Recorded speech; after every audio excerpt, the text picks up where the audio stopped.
Good afternoon, everyone. Assalamu alaikum and Ramadan Mubarak to you all.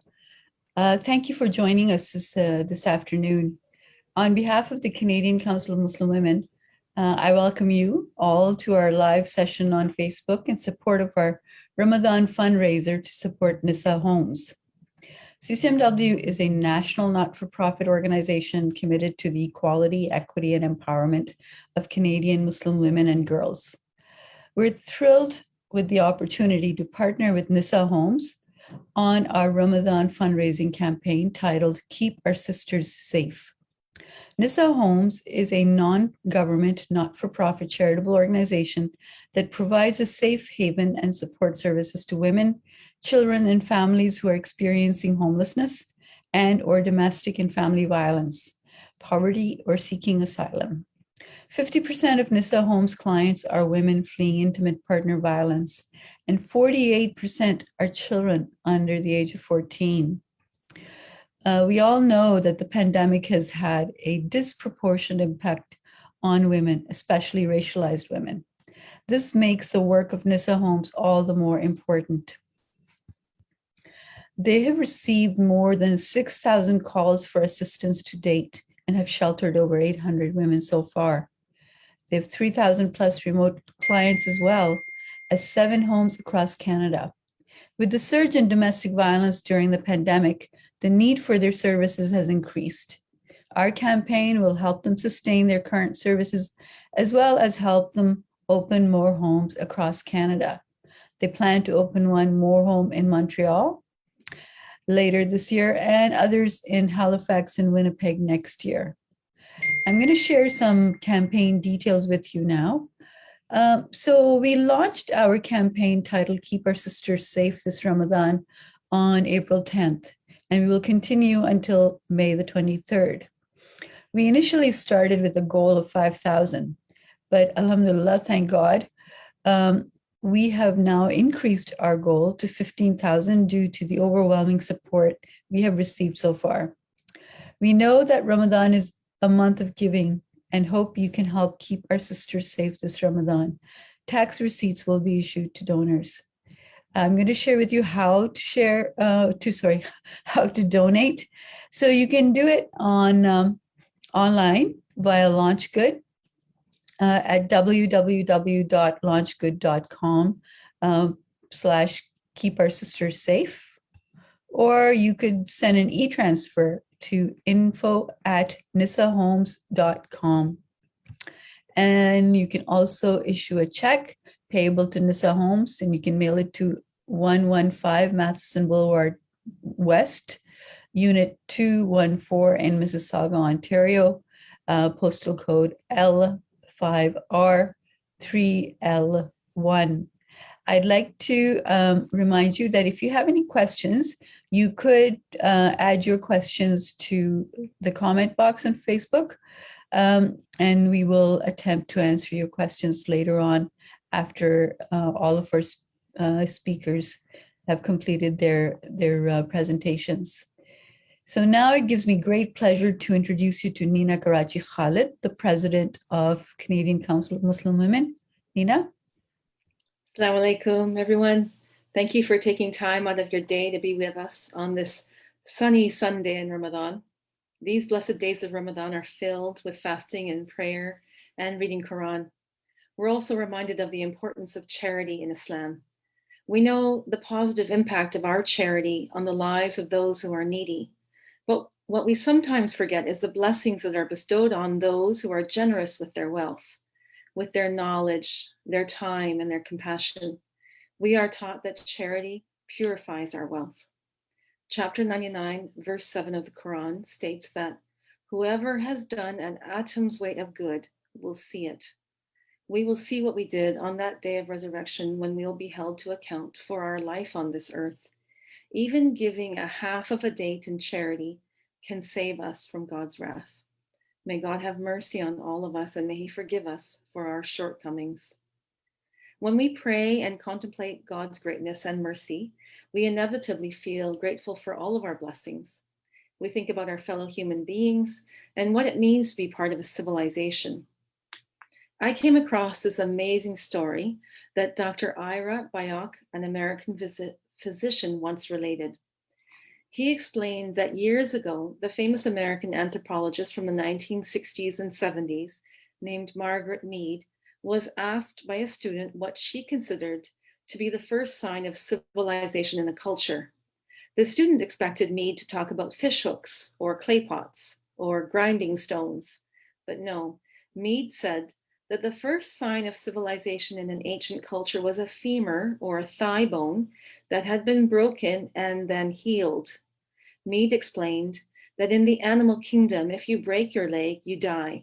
You can't run from danger, you can't get to the river for a drink or hunt for food. You are essentially meat for prowling beasts.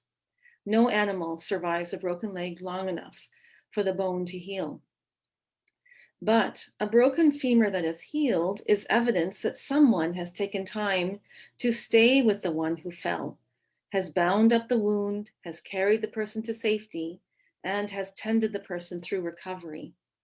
Helping someone else through difficulty is where civilization starts, Mead said.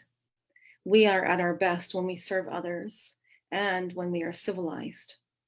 Nisa Homes is an example of a place where people can stay and rest for a time, where they can have their wounds tended to, where they are safe, and where they can recover. Nisa Homes is a safe haven for women experiencing domestic violence, poverty, or homelessness. Not only do they aim to provide a safe, secure, and confidential space for women and children, but they also provide a space for them to heal and flourish. With CCMW's commitment towards equality, equity, and empowerment of Canadian Muslim women and girls, we wanted to use this campaign as an opportunity to support an organization that is emotionally, psychologically, physically, and spiritually healing our sisters. So, in addition to raising funds to support Nisa Homes, we are hosting 3 live sessions to have a chance to chat with representatives from Nisa Homes and learn about the amazing work that they do. And today is our first live session, followed by 2 more. One will be on May 2nd on Instagram, and our last campaign session on Facebook on May the 10th. Our live session today focuses on mental health as it relates to women and children accessing the shelter system while facing homelessness, poverty, displacement, and domestic violence or intimate partner violence. Today, we'll hear from Iman Daoud, a counselor at Nisa Homes Edmonton, and Rina Vanza, counselor at Nisa Homes Mississauga. I have some mental health stats for you. Did you know that according to the Canadian Women's Foundation, women who experience domestic violence are 2.7 times more likely to develop depression, 4 times more likely to develop anxiety, 3.5 times more likely to have suicidal thoughts, and 6 times more likely to misuse drugs and alcohol. Children who witness 10 or more incidents of parental domestic violence before the age of 16 are at least twice as likely to attempt suicide. Children who witness violence in the home have twice the rate of psychiatric disorders as children from non-violent homes.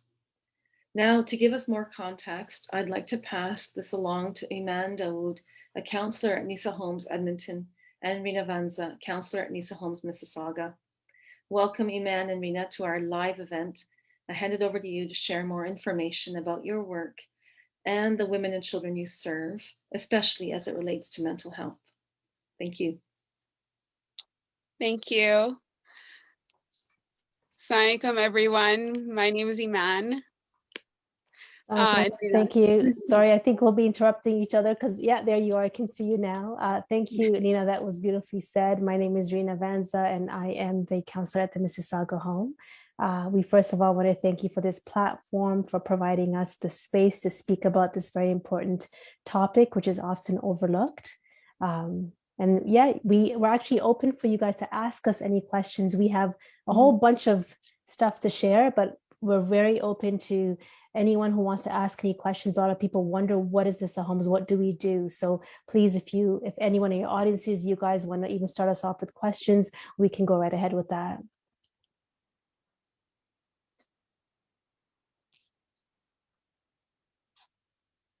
Okay.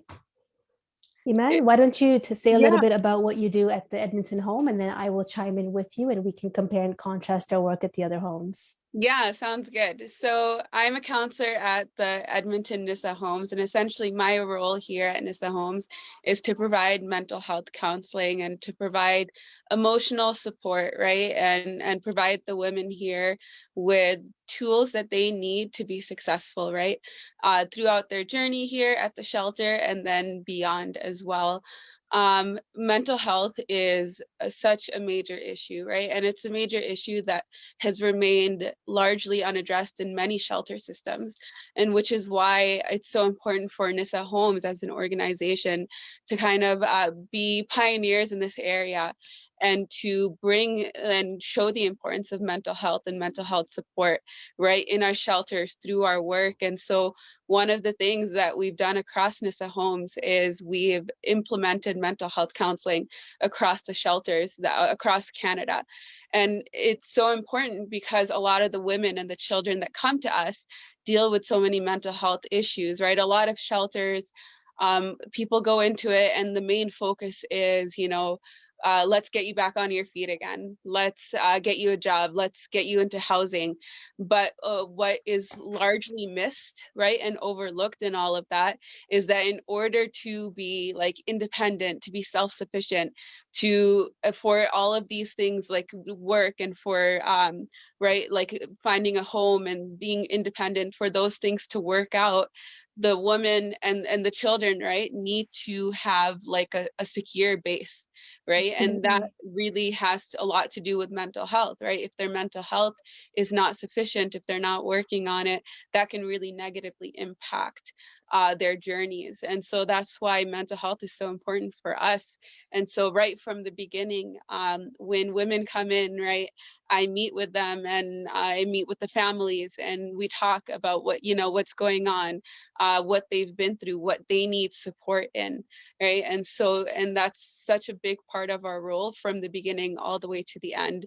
And it's something that we've seen such an impact by, right? Like mental health support has created such an impact on the women that we serve, right? And the families that we serve. And they've made the journeys a lot like better, right? A lot smoother for the women. And Yeah. so that's why mental health is so important for us at Nisa Homes and why we work on it every single day. I know I just saw a question Right. posed for Rena. Rena, if you wanted to Yeah, talk I a mean, I little bit. haven't looked at the question, but Iman beautifully said, trying to really, drive home the point that you can't separate mental health from domestic violence.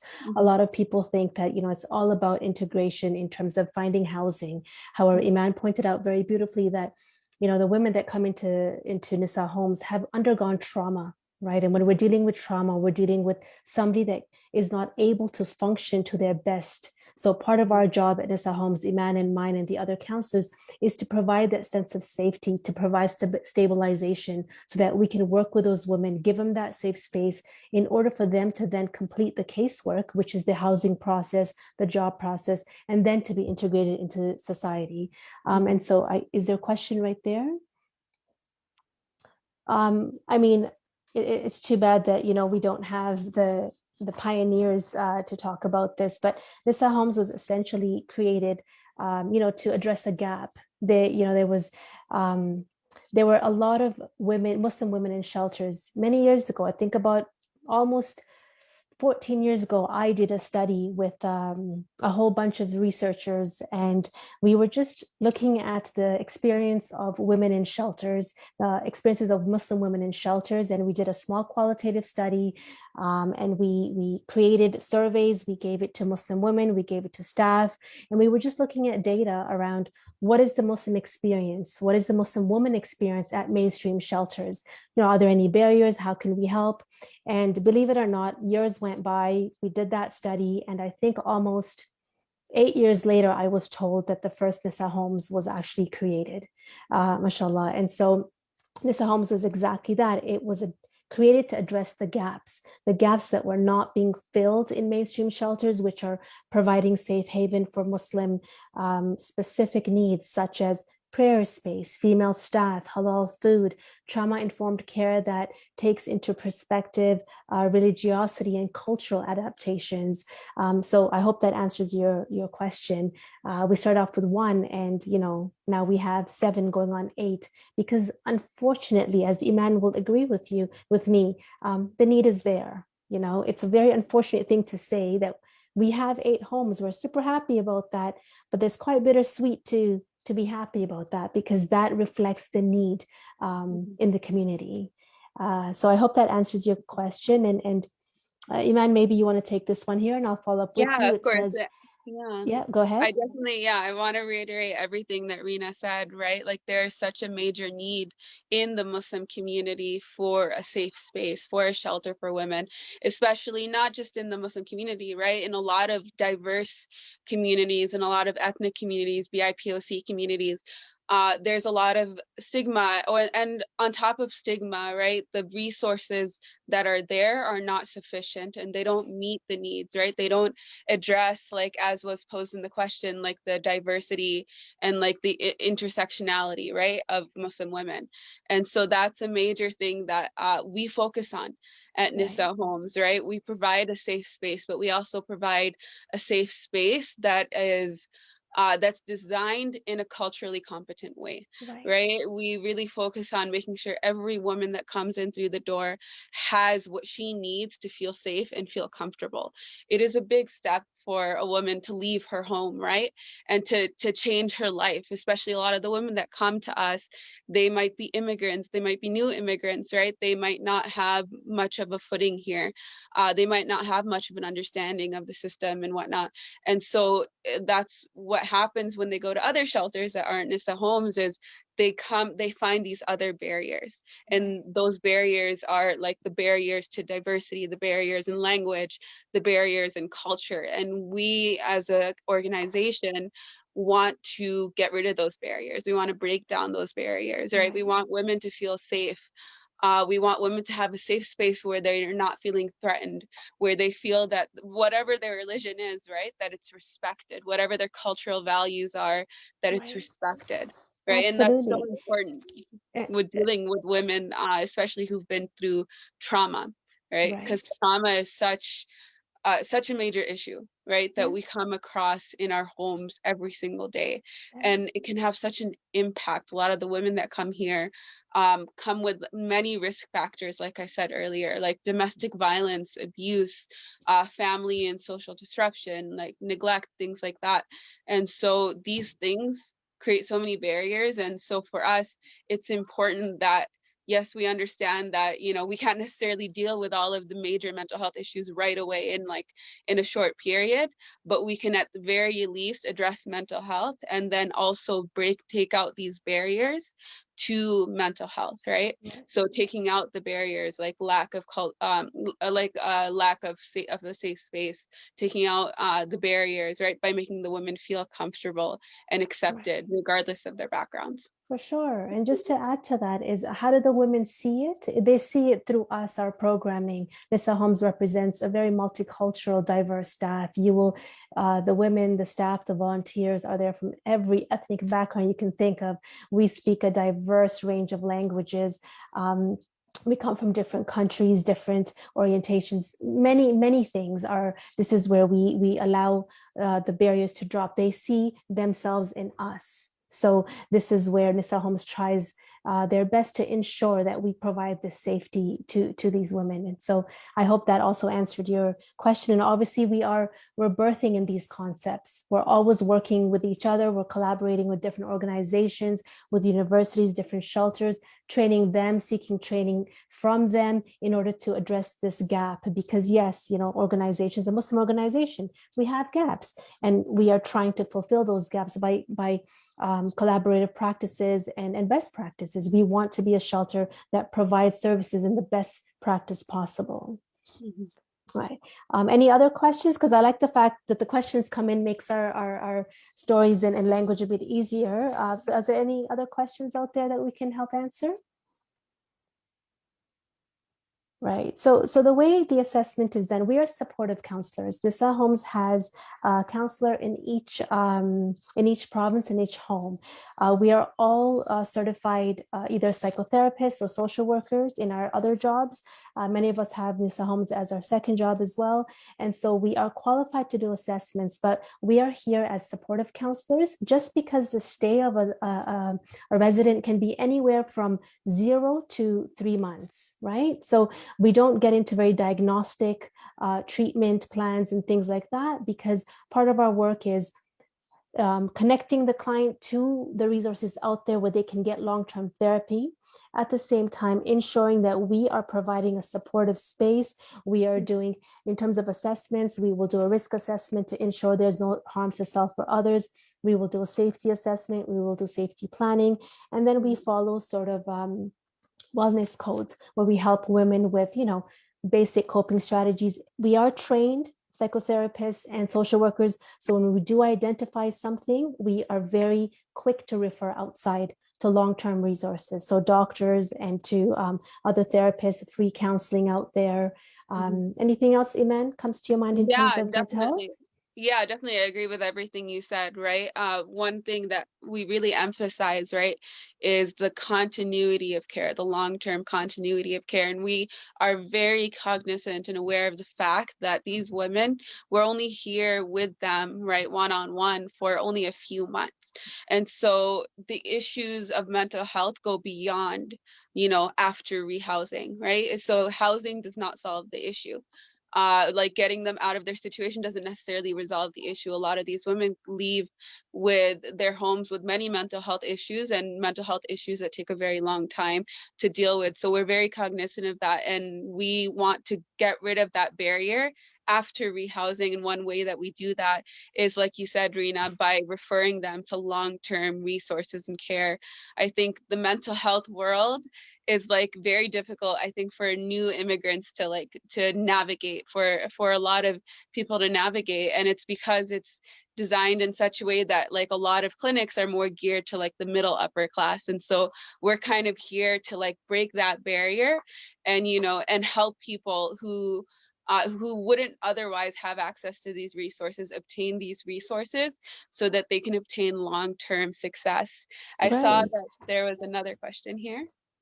And Iman, just to kind of talk a little bit more about that, because I think it's so important, right? That many of the women that come, this is the first time many of them are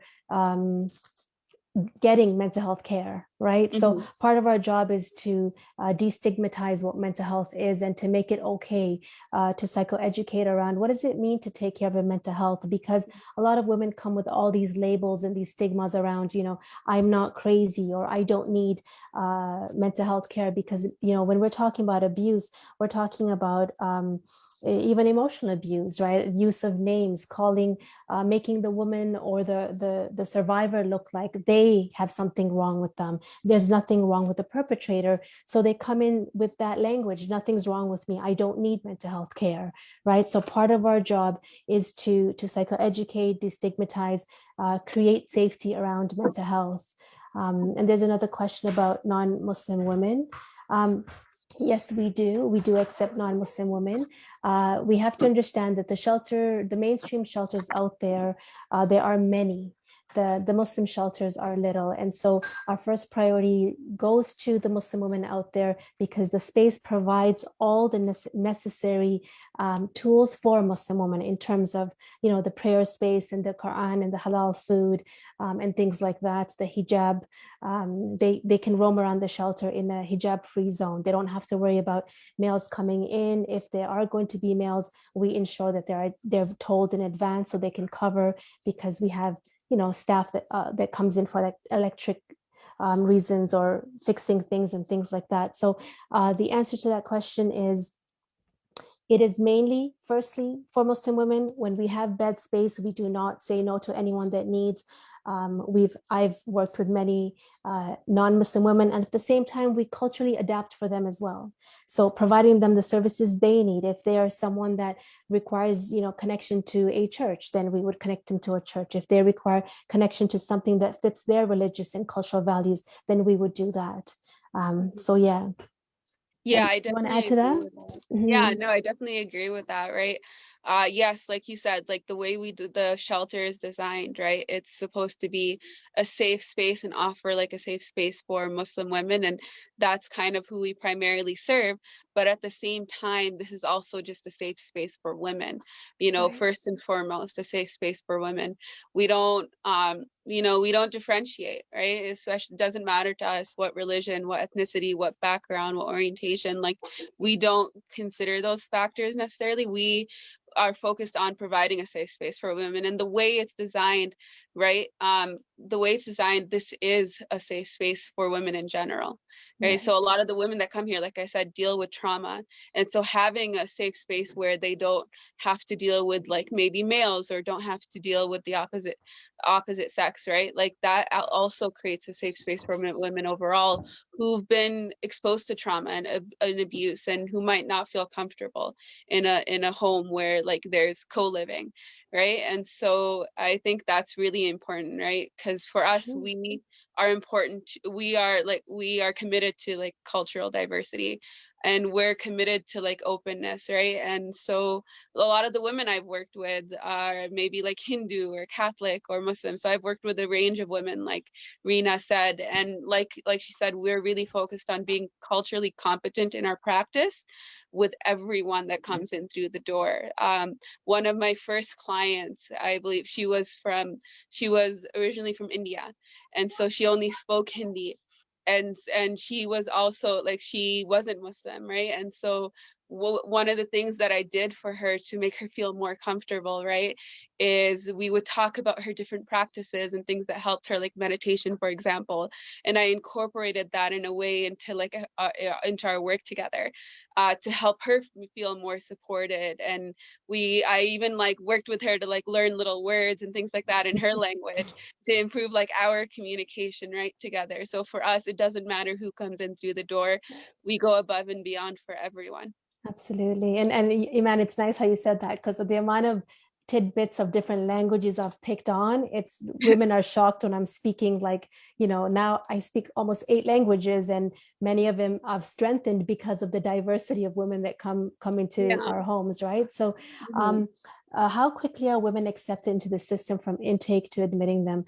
Well, so in terms of the intake, I just want to clarify, we're not an emergency shelter. We are a second stage shelter, meaning we're a transitional home. So usually when there's an emergency, women are taken to emergency shelters. And from there, we would do an intake process, or women can apply online for an intake and we would book an intake. If women need help, because they're living with a perpetrator, then we would safety plan and help them to leave at a safe time. We would arrange for transportation for them in a safe manner to come to the home. So the process is quite fast. Once an intake comes to us, two caseworkers contact the woman, find out when is a safe time to do the intake. They do the intake, and then they figure out at that, depending on our beds and our space, they determine when the best time is to get the woman and her children into the home. So we answer back within 24 hours as long as we've had first contact.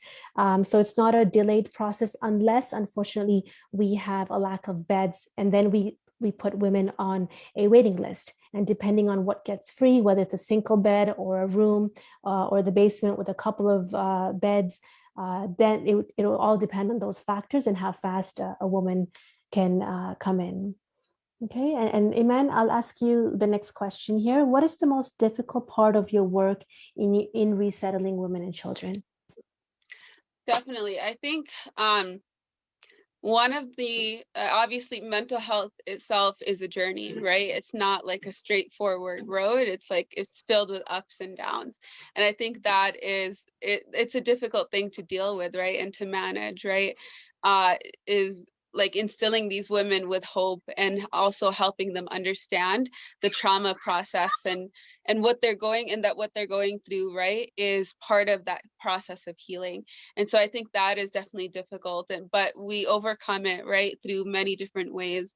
And one of the main things and most important things, right, in our work as counselors is like building our connection with the women, and building our rapport, right, and also teaching them how to trust themselves. Because I think one of the things that a lot of the women, I think every woman that's come in through here, that one of the things that the biggest things that they deal with is like not knowing how to trust themselves, right? And so that is a very difficult thing, right? And so like one of the things I focus on is helping validate them, helping them build like faith and trust in themselves, helping them build hope and instill hope inside themselves and show them, a way to resolve a lot of things that they're going through and show them that there is a path forward for them.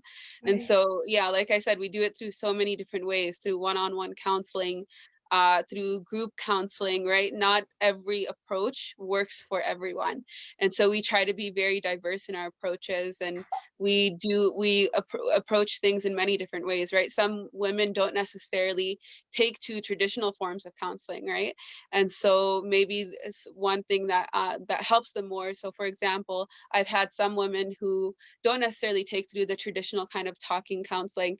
And so one thing that I've had to do is incorporate more active, right, activities. So for example, like restorative yoga sessions, like going on group walks with the women and nature walks, and like teaching them kind of through example how coping strategies, right, and dealing with each of these things, right, through different ways and diverse ways.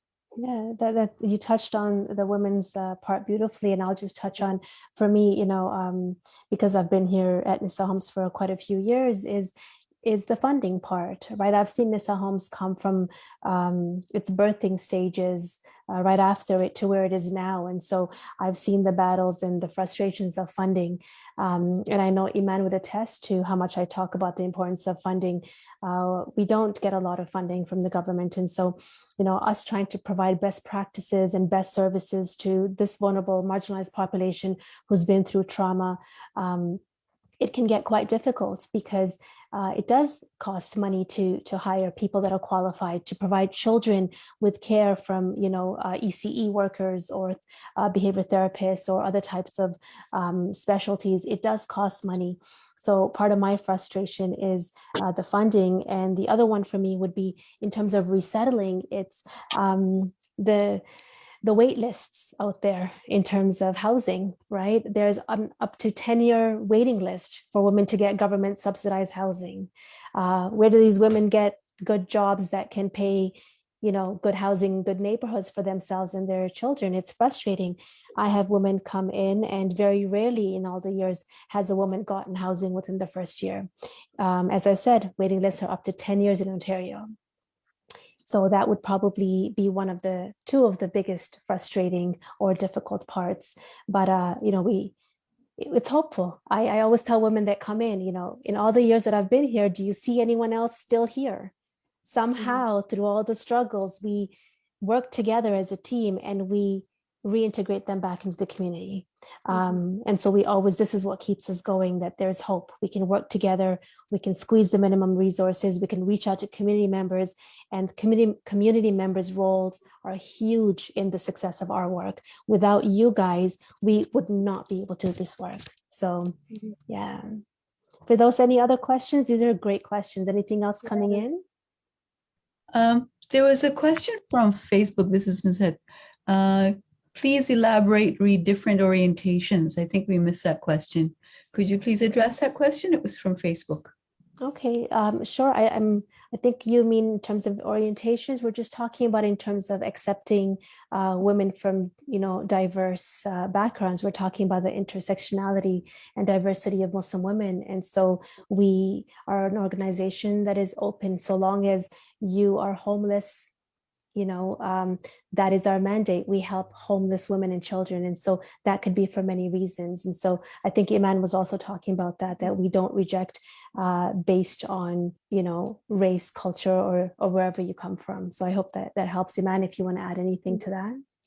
Yeah, no, I think you said it beautifully, right? We are a diverse organization, and our main motto is cultural acceptance, right? And openness, right? And cultural competence. And we accept everyone, and we go above and beyond for everyone, irregardless of race, background, ethnicity, religion, or any of these other factors. No other questions there. I have a question for Iman that would help the audience really understand what we do. So, Iman, we talk about the mental health and we talk about the importance of mental health, but you and I both know that part of our mandate is to help reintegrate these women to get them housing and successful outside there. So maybe we can tell the audience a little bit about what Nisa Homes does in terms of what types of programming we do. And you can start, and then I'll hop on to Yeah. finish it up. Mhm. Definitely, yeah. In terms of mental health programming, I've talked about like the one-on-one counseling. Right when the women come in, they all go through an intake process where we evaluate and assess their needs, and that's really important for us in order to shape the work that we do with them and to make it unique, right? And to shape it to their needs specifically. And so the caseworkers first work with them, and then I touch base with them right away, right? And my main goal when I first meet them is assessing their needs and figuring out how can I best help you? How can I best support you? And in what way are you most comfortable with me supporting you? And from there, right, we do the one-on-one counseling that's specifically designed to meet the women's needs week by week, right? Just because when it comes to rehousing, when it comes to coming to a shelter and starting over, in order to do all that paperwork, in order to do all those processes and interviews and whatnot and so on, right? The woman has to be in a stable mental health position, right? Her position, she needs to work on herself first in order to work on all of these other secondary, tertiary things, right? Right. And so that's the goal kind of when I'm working with them throughout, is helping support them in that, helping support them with any of that stressors that come up, right, throughout that intensive process. And we do that through one-on-one counseling and also through group counseling. And in the group counseling, we do a variety of activities, right? We do, one example is I teach the women different grounding techniques and different mindfulness techniques to help deal with stress and to help them cope. The other thing I also do with the women is we do like group walks, right, to get them out in nature, get them moving, teach them the importance of like physical activity for mental health. We do, like, for example, therapeutic cooking sessions, right? We'll do things like that. So we do a lot of variety of things. I've done restorative yoga. It really depends on, the group of women that I'm working with. I shape the work that I do to their needs, because every group that we work with, everyone that we work with has a different style, personality, different needs, different wants, right? And so that's really important to be flexible in our work with them in that. So I see a few questions coming in. So because Iman is talking about the programming, I'll answer the one that's addressed to me, and then we'll go back to the COVID one, and then we'll come back to the other one. So Iman's talking about the mental health work and why it's important and what we do. And for you to understand that the reason the mental health is so important for integration is because we keep talking about the importance of us helping the women ground themselves so they can do the work. So what work does Nisa Homes do, right? Right after intake, we're talking about not only providing a shelter space, but our caseworkers work very hard. They have one of the most challenging jobs when it comes to, getting the housing applications done, getting them on OW or province assistance so they can get some financial assistance, starting with job searches, providing childcare. And even at Nisa Homes, we make sure that we can provide childcare for the moms so that they can then start working with the caseworkers. We also have something called remote casework, where if a woman is safe within her home, but needs to be, evicted for whatever reason, or the perpetrator has been arrested and she's safe and she does not have to uproot, we have remote caseworkers that do the casework remotely so they don't have to be uprooted and come to the shelter. Because as we know, the shelter can also be, not the best environment. You have other women that are triggering, you have other children, you have a whole bunch of other stressors. So if we can have the women safe in their homes, then we would do remote casework. In terms of the funding, Rina, you mentioned how important is funding. And okay, so the viewers' donations, we run because of donations. All this work is happening because of donations. Because of donations, we're able to hire professionals that can do their job. We can sustain and retain our professionals. We're able to hire people that can do programming for our children. Right now it's Ramadan, and so because of your donations, our women get iftar. So that gives them the break from cooking and worrying about the stresses of cooking. They can fast and, do their housing applications and take care of their children so they can be reintegrated. I can't stress to you how important your donations are. Without them, we don't exist, right? So this is really a plea that we need your donations in order to do all the work that me and Iman are talking about in order to impact the mental health of these women. And remember that because of the work that we do, because of your donations, the mental health that we work on in-house is something that's going to continue even when they leave, right? So this is not a one, oh, for 3 months we're going to have good mental health, and then no, what we're trying to teach them and what we're trying to do is a toolkit. It's a toolbox that they will take with them, they will transmit to their children. And as we know, that trauma has an intergenerational impact, right? We want to stop it at the mom. We want to help the woman become strong so they can then become resilient enough for their children, right? So your donations, if that answers, is everything for us. Okay. And Iman, I can ask you the question here is, how has COVID-19 impacted the work that we do? Has it changed how we offer our services and program? Definitely. I think every shelter has been hit by COVID-19 and impacted by COVID-19 across Canada, right? COVID-19 has created so many obstacles for us, right? But even through those obstacles, right, our main goal is, providing these women with a safe space. So we've maintained that throughout. One of the biggest things I think effects that like COVID-19 has had definitely with our shelters is it's further limited our space, right? So it's reduced the amount of women that we can accept, and reduced, the capacity of the homes. And so that is a major issue. And so because of that, like in Edmonton, for example, our wait lists are constantly expanding every single day. And it's very frustrating, right? Trying to, wanting to provide shelter to women, wanting to help all of these families, but not being able to due to restrictions, right? And of course, this is just something we have to deal with, right? Due to COVID, our safety is of the utmost importance. And because of that, we've found other ways to navigate around that, right? Around that obstacle. So for example, one thing that we did is we obtained a grant so that we could get hotel rooms for the women, and Airbnbs for the women that we couldn't necessarily accommodate for in the home due to limitations on space due to COVID. And so that was something that was very effective. But of course, funding tends to run out. And so we are not able to do that anymore. And so that's why we need more support from you guys, from the community, right? To be able to continue to support these women, to continue to support families, especially during such a great and big time of need where so many people are struggling, and where so many people are increasingly struggling with unemployment and homelessness and with domestic violence, and which have all been driven up as a result of COVID-19. Right. The other impact as well, is on what's it called? So for example, one thing that we really relied on as shelters across Canada, right, is our volunteers and our supporters, Right. right? And our volunteers that come into the home and do different workshops for the women, right? That do art workshops, or do physical activity workshops with them. And so that has been limited as well for the last year due to COVID-19. But Yes. we're trying to work through that and work around that and still provide the most optimal support in any way that we can with the limitations that we have.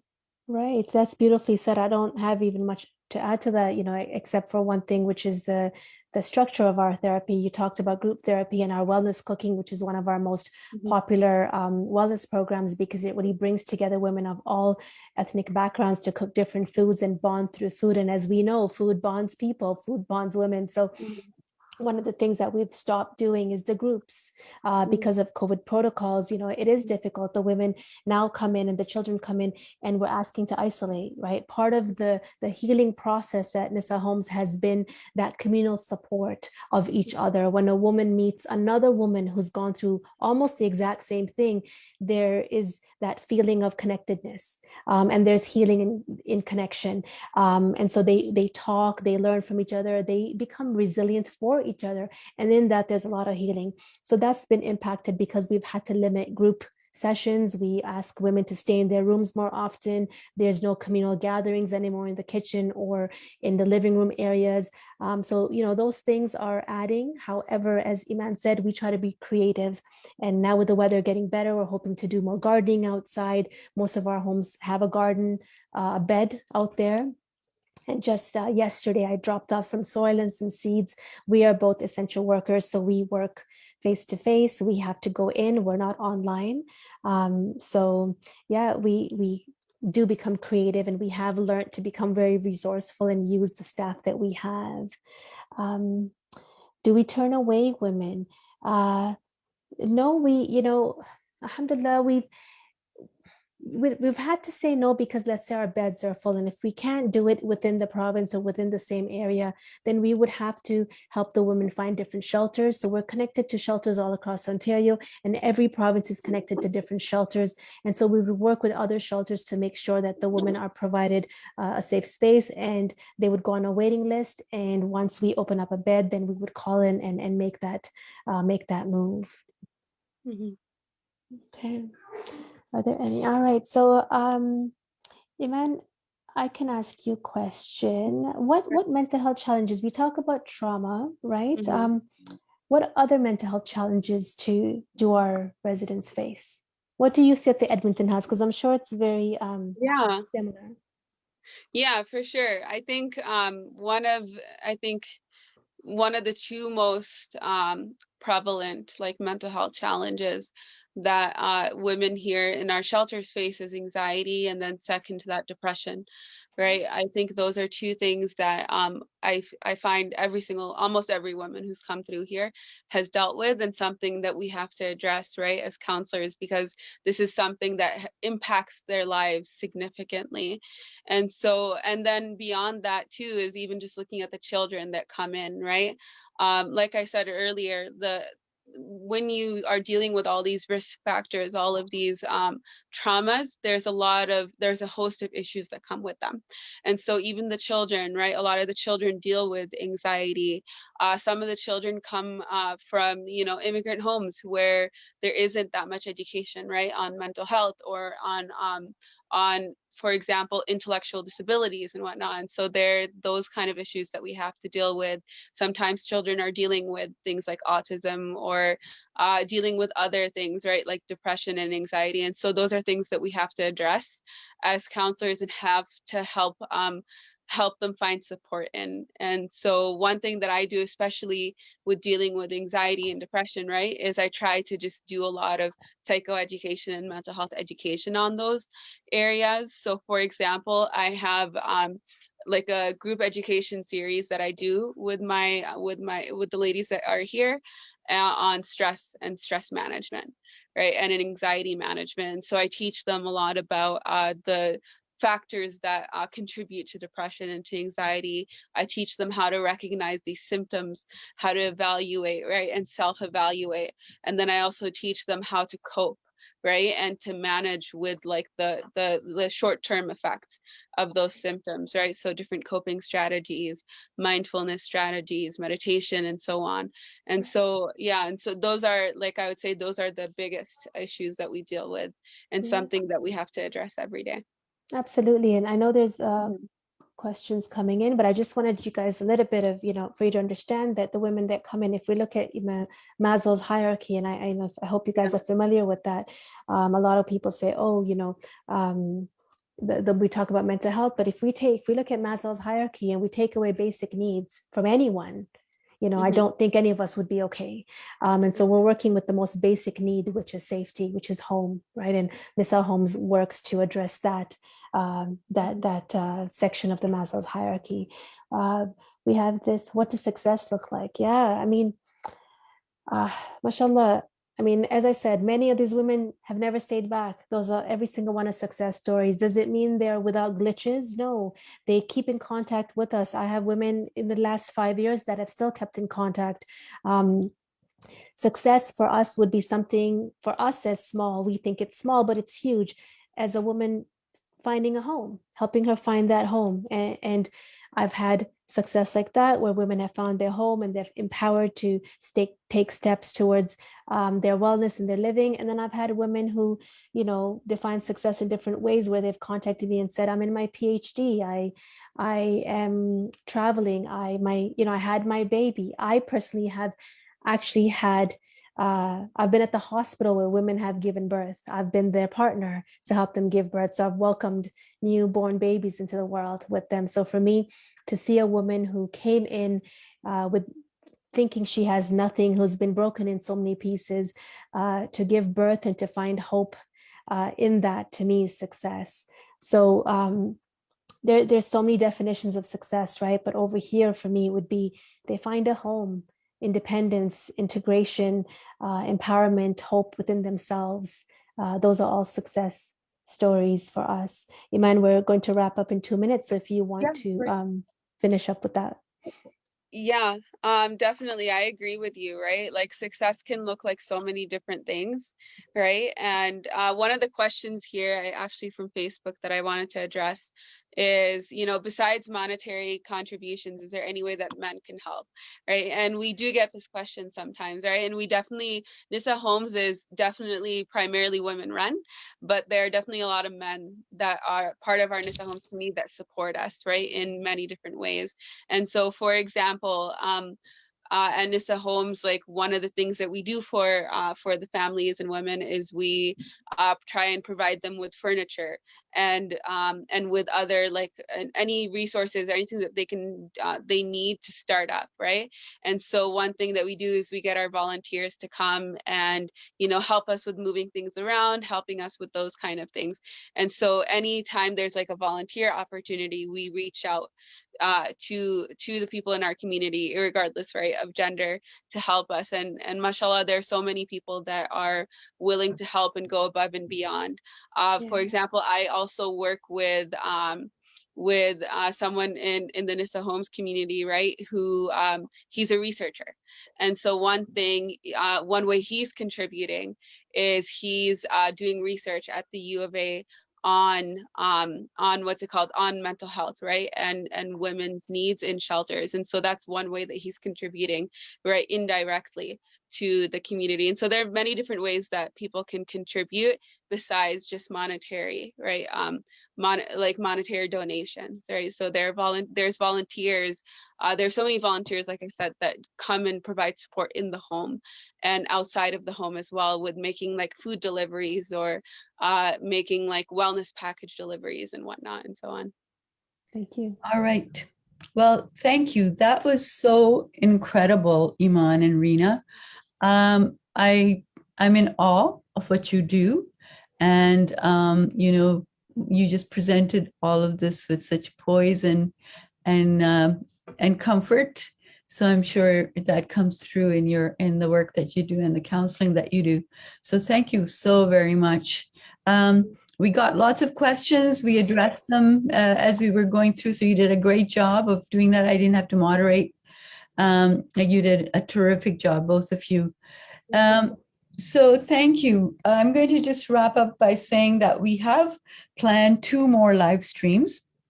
One on May 2nd at 4:30 Eastern time on Instagram. And then we have another one on May 10th at 6 Eastern on Facebook. So remember, every dollar you donate will go a long way to add a safe haven to women facing poverty, family violence, homelessness, or seeking asylum. We are counting on each and every one of you to help us keep our sisters safe. I have to say thank you to everyone who's already donated. Our goal has been expanded. So keep up the good work, keep up the appeal. And the stories that you heard and the work that Nisa Homes is doing is so critical, so essential, especially at this time when the pandemic is really ravaging our communities. So anything you can do to help Nisa Homes and make this campaign successful, especially during this blessed month, it'll go a long, long way to help all the sisters that we want to keep safe. And We want to again thank Iman and Rina and acknowledge the excellent work that Nisa Home does in their communities. you. Alhamdulillah. Thank you. Thank you, everyone.